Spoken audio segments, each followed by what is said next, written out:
The president just signed a 100% tariff on imported brand-name drugs. 100%. That means the cost of importing some of the most popular medications in the world could literally double overnight.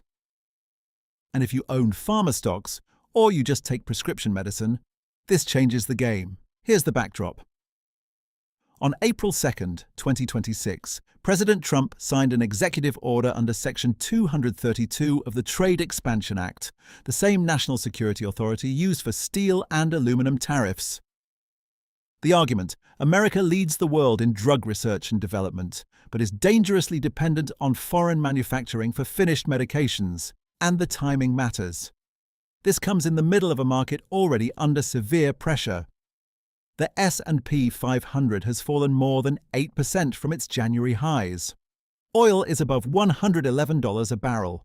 Consumer sentiment has plunged to its third lowest reading ever. And now a brand new tariff shock lands right on top of the healthcare sector. So here's how the tariff actually works. The base rate is 100% on patented pharmaceutical products and their ingredients.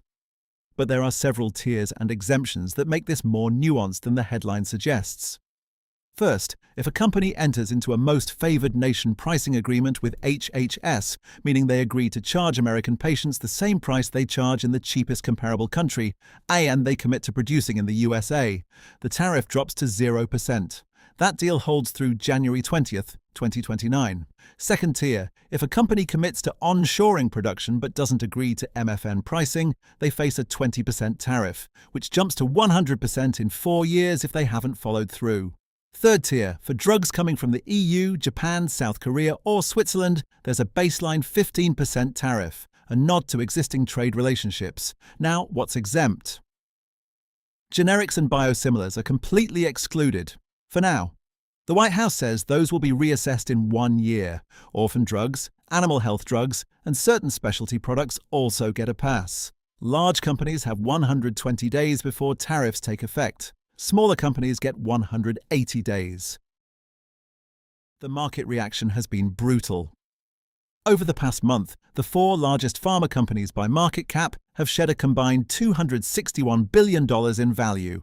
Eli Lilly has lost $95 billion. Novo Nordisk, the maker of Ozempic and Wegovy, has lost $72 billion. AbbVie is down $52 billion. Johnson & Johnson has lost $41 billion. The S&P Biotech Index, ticker XBI, has dropped nearly 19% in 1 month and is down 21% year to date. That's a bloodbath. But here's the thing Wall Street is debating. Some analysts actually see this as a potential positive for big pharma long term. Companies like Eli Lilly, which have already committed over $50 billion to US manufacturing, could benefit from the 0% pathway. Meanwhile, European drug makers with heavy import exposure, like Novo Nordisk and AstraZeneca, face the most uncertainty. So what happens next? The 120-day clock is ticking. That means by late July or early August, we'll know which companies have cut deals and which ones are staring down triple-digit tariffs.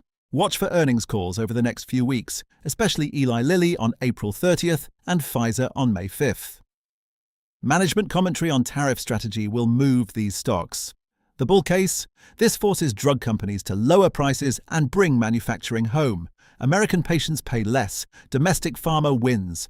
The bear case: costs get passed to consumers anyway. Supply chains take years to rebuild, and in a market already rattled by war, inflation, and recession fears. This is one more headwind the healthcare sector didn't need.